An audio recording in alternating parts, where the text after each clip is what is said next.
Hello guys, मैं आज आपको एक टॉपिक की पूरी डिटेल देने वाली हूँ। बने रहिए मेरे साथ वीडियो के एंड तक। पहले हम पढ़ेंगे आज concept of development and it's relationship with learning. इसमें हम 2-3 पार्ट में देखेंगे, जैसे व्हाट इज़ डेवलपमेंट, डेवलपमेंट क्या है। The second one is types of development. The third is stages of development, factor influence it. Fourth is some important point and practice question. तो वीडियो को शुरू करते हैं। डेवलपमेंट क्या है? Development is qualitative changes to autonomy, bomb, जीवन पर्यंत चलने वाली प्रक्रिया, changes, permanent changes. Progressive changes जो कि हमेशा प्रगतिशील रहते हैं, चलता रहते हैं, यानी जब बॉम्ब टू टॉम, यानी हमारे जब गर्भ में, गर्भ से लेके कब्र तक विकास चलता रहता है, यानी हम जीवन पर्यंत कुछ न कुछ सीखते ही रहते हैं। ऑटोनॉमी मतलब निर्भरता टू स्वायत्तता की तरफ, जैसे कि जब बच्चा जन्म लेता है तो वो निर्भर रहता है किसी पे, धीरे धीरे धीरे धीरे उसका विकास होता है और वह ऑटोनॉमी की तरफ बढ़ता रहता है। इसके बाद हम करते हैं types of development. Types of development में मैंने एक पिक्चर लगाई है जो कि मेरे हैंड रिटन नोट्स हैं। इसमें हम देख लेते हैं कि डेवलपमेंट के टाइप्स क्या क्या हैं।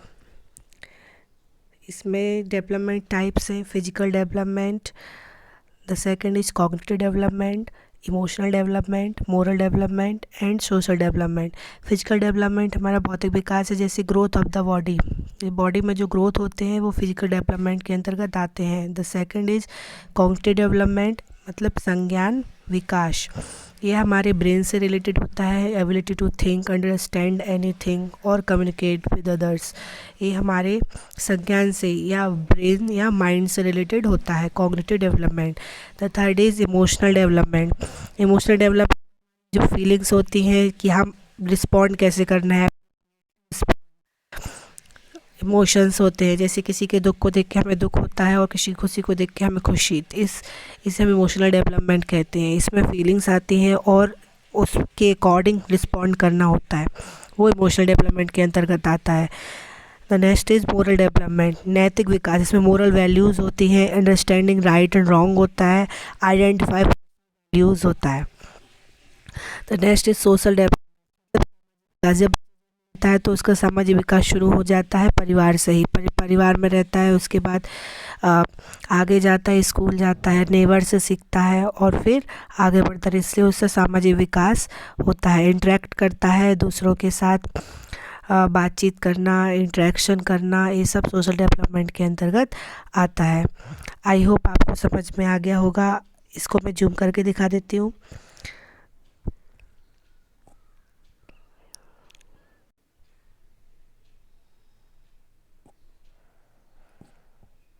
ये देखिए, physical development, cognitive development, ability to think, understand and communicate, emotional development, feeling and how to respond to them appropriately, social development, interacting with others, moral development, understanding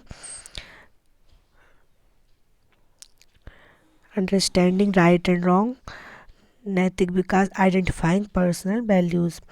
इसके अलावा कुछ अदर डेवलपमेंट भी हैं, जैसे language development, spiritual development, sorry. The next is stages of development. Stages of development में भी मैंने कुछ आपको एक इमेज दी है, जैसे इसमें स्टेजेस पढ़ेंगे। प्रीनेटल पीरियड, जन्म से पूर्व, जैसे बच्चा जन्म लेता है, सॉरी, जब बच्चा गर्भ में रहता है तो उस स्टेजेस को हम प्रीनेटल पीरियड कहते हैं, जन्म से पहले की अवस्था। दूसरी अवस्था है इन्फेंसी, शैशवावस्था, यह जन्म से 2 साल तक की अवस्था होती है। इस जन्म के बाद बच्चा फास्टेस्ट ग्रोथ होता है, जैसे उसके बॉडी में फास्टेस्ट ग्रोथ होती है, जैसे बहुत जल्दी वो, देखना बच्चा जब जन्म लेता है उसके बाद 1-2 महीने बाद उसके अंदर काफ़ी चेंजेस देखने को आते हैं, जैसे बच्चे के फेस में चेंजेस होता है, बॉडी जल्दी जल्दी उसका वेट जल्दी जल्दी बढ़ता है, और फास्टेस्ट ग्रोथ इस एज में होती है। इसमें बच्चा अपनी सेंसरी मोटर से सीखता है, इसमें बच्चा सेंसेस से सीखता है। इस एज को शाश्येश अवस्था बोलते हैं। जन्म से 2 साल तक की। The third is early childhood, पूर्व बाल्यावस्था। 2 से 6 वर्ष तक की अवस्था को पूर्व बाल्यावस्था बोलते हैं। इसमें कई सारे टर्म्स होते हैं जो हम इस एज के लिए यूज़ करते हैं, जैसे कि toy age, pre school age, pre gang age, imitative age, egocentric and self centered, rapid language development की एज। जो 2 से 6 साल का टाइम होता है बच्चे का, वह एक टॉय एज, मतलब बच्चा टॉयज से खेलता है। यह स्कूल जाने से पहले की अवस्था होती है। इसमें बच्चा अपने टॉयज से खेलता है, अपने में मस्त रहता है, उसको इधर उधर से गैंग में रहने का कोई इंटरेस्ट नहीं रहता है। इसको हम प्री गैंग एज बोलते हैं। इमिटेटिव एज, मतलब वो जैसा दूसरे करते हैं उसको सुनता है, समझता है और वैसे ही रिएक्ट करने की कोशिश करता है, इसलिए इसको इमिटेटिव एज भी बोलते हैं। ये रैपिड लैंग्वेज डेवलपमेंट एज है। इसमें लैंग्वेज भाषा विकास सब बहुत बहुत फास्ट भाषा विकास होता है। हम जैसी लैंग्वेज खुद सामने वाले के सामने अदर से यूज़ करते हैं, बच्चा सुनता है और उसको बहुत जल्दी एक्सेप्ट भी करता है और उसको तुरंत सीख जाता है। You can notice this things in child. इसको हम ego centric and self centered age भी बोलते हैं। क्यों? क्योंकि बच्चा अपने आप में ही कुछ कुछ बोलता रहता है, खेलता रहता है, क्योंकि वह अहम केंद्रित होता है। उसको कुछ खेलना है, आप देखना आप नोटिस करेंगे कि जैसे बच्चा खेलता है तो वो बोलेगा, डॉल से ही बात करेगा या खुद से ही बात करें, इसको मैं इधर रख देता हूँ या इधर रख देती हूँ, ये ऐसा कर लेती हूँ। तो ये सब चीज़ें उनकी ईगोसेंट्रिक कहलाती हैं, इसलिए इस एज को ईगोसेंट्रिक एज कहते हैं। 2 से 6 साल की अवस्था इस early childhood. The next is letter childhood. Letter childhood में बच्चा इसका हिंदी में होता है उत्तर बाल्यावस्था। इसमें भी कई सारे टर्म दिए गए हैं। 6 से 12 वर्ष का समय होता है। इस एज में बच्चा बहुत सारी चीज़ें सीखता है। इस एज को हम अलग अलग टर्म में पढ़ेंगे, जैसे school age, play age, gang age, pre adolescence age, troublesome age. और कुछ पेरेंट्स या मे बी पेरेंट्स इसको बोलते हैं स्लॉपी एज। इसको स्लॉपी एज को आप मेला उम्र भी बोल सकते हो। 6 से 12 वर्ष की अवस्था। यही बच्चों की स्कूल जाने की अवस्था होती है। स्कूल पे जाता है बच्चा, खेलता है, बच्चों के साथ इंटरेक्ट करता है, गैंग में रहता है। ये सब इसी एज के अंतर्गत आते हैं। प्ले एज, गैंग एज, यह किशोर अवस्था से पहले की अवस्था होती है। प्री एडोलेसेंस एज, यह एक ट्रबलसम एज है। इसको क्वारलसम एज या ट्रबलसम एज दोनों बोल सकते हैं। क्यों? क्योंकि इसमें बच्चा थोड़ा झगड़ालू टाइप होता है। यह वह अपनी जिद पूरी करने के लिए पेरेंट्स से भी लड़ लेता है, थोड़ा बहुत वो जिद दिखाने की कोशिश करता है, इसलिए इसको हम ट्रबलसम एज के। और उस वक्त बच्चे के मन में क्राइसिस चलता रहता है कि हमको ऐसा चाहिए, पेरेंट्स हमको ऐसा नहीं दे रहे हैं। इसमें उस बच्चों के माइंड में कुछ सारी बातें चलती रहती, इसलिए इसको हम ट्रबलसम एज कहते हैं। Next is adolescence. एडोलेसेंस आपने बहुत अच्छे से पढ़ा होगा। 13 से 19 वर्ष की अवस्था होती है एडोलेसेंस एज की। इसको हम किशोर अवस्था बोलते हैं। स्टैनले हॉल ने इसको तनाव एवं तूफान की अवस्था भी बोला है। स्टैनले हॉल की द्वारा एक बुक भी लिखी गई थी, एडोलेसेंस। एडोलेसेंस किशोर अवस्था में बच्चा किशोर अवस्था के कई सारे टर्म दिए गए हैं, वो हम आपको नेक्स्ट वीडियो में बताएंगे। एडोलेसेंस की इस सारी एज के बारे में थोड़ा सा एक रिव्यू मैं आपको एक नेक्स्ट वीडियो में दूंगी। इसमें आप अभी एक बात ज़रूर नोट कीजिएगा कि एरिक एरिक्सन के द्वारा इसको आइडेंटिटी क्राइसिस भी बोला गया है। एडोलेसेंस एज को आइडेंटिटी क्राइसिस। आप इस चीज़ को नोट करते जाइएगा, क्योंकि नोट करने से हम जो भी हम लिखते हैं तो हमारे माइंड में सेट हो जाती है। इसके बाद हमें रिवीजन में बहुत ज़्यादा हेल्पफुल रहती है। और अगर हम किसी भी चीज़ को देख के, आप चाहे तो स्क्रीनशॉट भी ले सकते हैं, लेकिन जो चीज़ को हम लिख के समझते हैं वो हमारे माइंड में बहुत ईज़िली फिटेड हो जाती है। सो आई विल सजेस्ट कि आप नोट डाउन कीजिएगा और वीडियो को देखते रहिए, तो आपको चीज़ें समझ में आती जाएं। क्योंकि जो हम अपने सेंसेस, मतलब हम देखते भी हैं, सुनते भी हैं, तो वो चीज़ हमारे माइंड में परमानेंट हो जाती है। नेक्स्ट पढ़ेंगे फैक्टर इन्फ्लुएंसिंग डेवलपमेंट, मतलब विकास को प्रभावित करने वाले कारक। विकास को प्रभावित करने वाले बहुत सारे कारक हैं, इसको हम 2 भागों में डिवाइड करते हैं, जैसे इनेट डेवलपमेंट इन्वायरमेंट, इनेट इन्फ्लुएंसिंग फैक्टर है, एक एनवायरमेंट फैक्टर है। इनेट होता है हेरिडिटी से रिलेटेड होता है, जैसे genetics, endowment, prenatal environment, temperament मतलब बच्चे का स्वभाव, टेम्परामेंट मीन्स स्वभाव, प्रीनेटल इन्वायरमेंट मतलब बच्चे घर में किस तरीके से उसको पोषण मिला है कि नहीं मिला है, उसको पर्याप्त मदर ने पर्याप्त आहार लिया है नहीं लिया है, इसलिए उसको प्रीनेटल इन्वायरमेंट बोला गया है। जेनेटिक्स एंडोमेंट जैसे कुछ जेनेटिकली कुछ जीन्स के माध्यम से बच्चा जैसे अपने पूर्वजों की गुण लिए रहता है, वो जेनेटिक्स एंडोमेंट होता है। तो ये तीनों ही फैक्टर हैं जो बच्चे के डेवलपमेंट को इन्फ्लुएंस करते हैं। इनेट को आप नोट कर लीजिएगा, ये हेरिडिटी से रिलेटेड होता है, जैसे कि बच्चों का जेनेटिक एंडोमेंट मतलब जीन्स से रिलेटेड, प्रीनेटल इन्वायरमेंट तो घर में बच्चे को आहार पोषण मिला या नहीं मिला, टेम्परामेंट मतलब बच्चे का स्वभाव। द सेकंड फैक्टर है एनवायरनमेंट। एनवायरमेंटल फैक्टर में कई सारे फैक्टर हो सकते हैं, जैसे न्यूट्रिशन, बच्चे को जन्म के बाद जो एनवायरनमेंट मिलता है, जैसे एनवायरनमेंट में बच्चा पर्याप्त आहार ले रहा है नहीं ले रहा है, उसको पोषण मिला नहीं मिला, तो न्यूट्रिशन फैक्टर है। एक हाउसिंग मतलब अगर बच्चे का रहन सहन अच्छा नहीं है, उसको रहने के लिए पर्याप्त स्थान नहीं है, अच्छा आवास नहीं है, तो वो भी बच्चे के डेवलपमेंट को प्रभावित करता है। मेडिकल केयर, जैसे बच्चा बीमार होगा, उसको पर्याप्त मेडिकल केयर नहीं मिला या कुछ प्रॉब्लम हो गई, तो वो भी डेवलपमेंट को प्रभावित कर सकता है। बेसिक सेफ्टी है, बच्चा अपने आप को सुरक्षित था, उसके मन में एक डर रहता है या वो ऐसे माहौल में नहीं है कि वो खुद को सेफ महसूस कर रहा है, तो ये उसके डेवलपमेंट को प्रभावित करता है।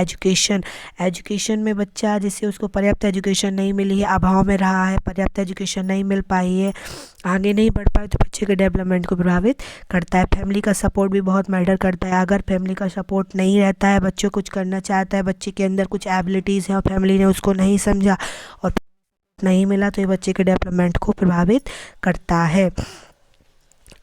The next is some important points जो कि आपको याद रखने ज़रूरी रहता है। The first is growth is qualitative but development is growth is quantitative but development is qualitative. मतलब वृद्धि मात्रात्मक है लेकिन विकास गुणात्मक है। मतलब बॉडी की जो ग्रोथ होती है, ग्रोथ बोले तो जैसे कि हाथ, बच्चे का हाथ बढ़ना, पैर बढ़ना, हाइट बढ़ना, वेट बढ़ना, ये सब ग्रोथ में आते हैं। और डेवलपमेंट बच्चा धीरे धीरे कुछ चीज़ें सीखता है, भाषा सीखता है, इमोशंस सीखता है, बातें करना सीखता है, रिएक्शन सीखता है, ये सब चीज़ें उसके गुणात्मक विकास के अंतर्गत आती है। तो वृद्धि मात्रात्मक होती है लेकिन विकास गुणात्मक होता है। ग्रोथ जो है विकास के अंतर्गत आ सकती है लेकिन विकास ग्रोथ के अंतर्गत नहीं आ सकता है। ग्रोथ डेवलपमेंट एक ऐसा टर्म है जिसके अंदर सब कुछ समाहित होता है, ग्रोथ भी समाहित होता है और मैच्योरेशन भी समाहित होता है। Growth refer physical aspect but development refers all aspect. मतलब वृद्धि जो है हमारे भौतिक पहलुओं को, मतलब फिजिकल एंडोमेंट जो होता है, फिजिकल ग्रोथ होता है, उसको बताता है ग्रोथ। लेकिन जो विकास होता है वो हमारे सभी एक्सपेक्ट को मेज़र करता है, जैसे कि हमारा इमोशनल डेवलपमेंट हो गया, लैंग्वेज डेवलपमेंट, मोरल डेवलपमेंट, ये सारी चीज़ें विकास में आती हैं। हमारे इंटेलेक्चुअल डेवलपमेंट, स्पिरिचुअल डेवलपमेंट, तो ये सब विकास के अंतर्गत आती है। विकास सभी पहलुओं को लेकर चलता है और ग्रोथ केवल फिजिकल एस्पेक्ट को। रैंडम चेंजेस क्या है? रैंडम चेंजेस मतलब थकान एवं बीमारी।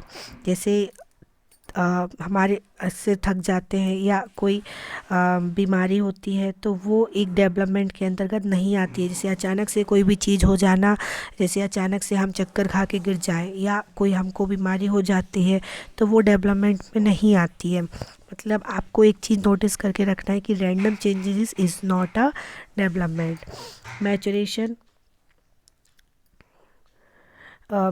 Maturation and learning is interconnected. मतलब एक चीज़ और पढ़ेंगे हम यहाँ, मैचुरेशन है परिपक्वता। अगर बच्चा परिपक्व नहीं है, आप बच्चा 2 साल का है और वो परिपक्व नहीं है 2-3 साल का, और उसकी जो फाइन मोटर स्किल है हाथ की, आप वो ही इतनी डेवलप नहीं है, आप उसको पेंसिल पकड़ाएंगे तो पेंसिल नहीं पकड़ पाएगा। तो लर्निंग जो है वो मैचुरेशन के बाद ही आती है। अगर हम उतना मैच्योर होते हैं उसके बाद ही लर्निंग होती है। तो मैचुरेशन और लर्निंग एक दूसरे से इंटरकनेक्टेड है, क्योंकि अगर मैचुरेशन होगा तो ही लर्निंग होगी। अगर बच्चे की आँख नहीं खुल रही है, छोटा सा है, देख नहीं पा रहा है, फिर भी आप उसको कुछ दिखा रहे तो वो कैसे देखेगा उस चीज़ को। तो मैच्योरेशन बहुत ही इम्पोर्टेंट है। बच्चा एक एज के बाद ही चलना सीख पाता है, उस एज के पहले इस एक टाइम के बाद ही चलना सीख पाता है। उस टाइम के पहले अपन उसको चलना सिखाएंगे तो वो नहीं चल पाएगा। तो मैच्योरेशन और लर्निंग एक दूसरे से इंटरकनेक्टेड होते हैं। Maturation is highly related to heredity. Maturation heredity मतलब आनुवंशिकता से बहुत ही ज़्यादा कनेक्टेड है। परिपक्वता मतलब जैसे कि जब एक टाइम के बाद हम परिपक्व हो जाते हैं तो वो चीज़ समझ में आने लगती है। जैसे बच्चे हैं, उसको 2 साल में आप कुछ समझाते हो, वो उनको नहीं समझ में आता, लेकिन वो धीरे धीरे बड़े होते हैं, उनका माइंड मैच्योर होता है, ब्रेन सीखने के लिए रेडी होता है, तब आप उनको कुछ सिखाते तो वो सीख जाते हैं। इसलिए हम बोलते हैं maturation is high related to heredity. Maturation sets limits to development मतलब मैच्योरेशन जो है विकास में एक सीमा तय करता है कि बच्चा इस समय पे आके, इस एज पे आके ये चीज़ सीखेगा। इसलिए maturation sets limit to development. Maturation is physically, intellectual, emotional process of development. परिपक्वता जो है शारीरिक, बौद्धिक, भावनात्मक विकास की एक प्रक्रिया है। मतलब मैच्योरेशन जो है एक एज में ही आती है, एक समय पे ही आती है, और उसी समय से ही हमारा फिजिकल डेवलपमेंट, फिजिकल हो, इंटेलेक्चुअल हो, इमोशनल हो, ये सारी प्रोसेस मैच्योरेशन के अंतर्गत आती है। तो मैच्योरेशन और विकास, मैच्योरेशन विकास के अंतर्गत ही आता है, ग्रोथ विकास के अंतर्गत ही आता है। मतलब ग्रोथ जो है एक ये विकास है, ये विकास का सर्किल है, इसके अंदर ग्रोथ भी आता है और मैच्योरेशन भी आता है। ये विकास सभी को समाहित करता है। इसके बाद हम आगे की चीज़ पढ़ेंगे। कुछ क्वेश्चंस है जो आप प्लीज़ कमेंट बॉक्स में भी बता सकते हैं। जैसे gang is associated to which group. Gang age किस ग्रुप में है आती है। Delay development is associated to delay development किस किस एज में आता है, मतलब डिले डेवलपमेंट क्या कहलाता है। The interconnection between maturation and learning is called. मतलब मैच्योरेशन और लर्निंग की इंटरकनेक्शन को क्या बोला जाता है। आप प्लीज़ ये कमेंट बॉक्स में बताइएगा। इसके बाद एक क्वेश्चन भी है, आइडेंटिटी क्राइसिस एज क्या है और कॉन्सेप्ट, जो इसका कॉन्सेप्ट है वो किसने दिया है। Thank you. इसके बाद हम नेक्स्ट वीडियो में बहुत सारी चीज़ें पढ़ेंगे। आपके अर्ली चाइल्डहुड के बारे में बहुत सारी योजनाएं हैं जो कि हम नेक्स्ट वीडियो में पढ़ेंगे, और कुछ पॉइंट्स जो आपके आज रह गए हैं वो हम नेक्स्ट वीडियो में कवर करेंगे। गाइस, आपको यहाँ पे मेरे वीडियोस में आपको हैंडराइटेड नोट्स में सारे टॉपिक्स मिलेंगे, और एक टॉपिक का पूरा जो निचोड़ होता है वो आपको मेरे एक वीडियो में मिलेगा।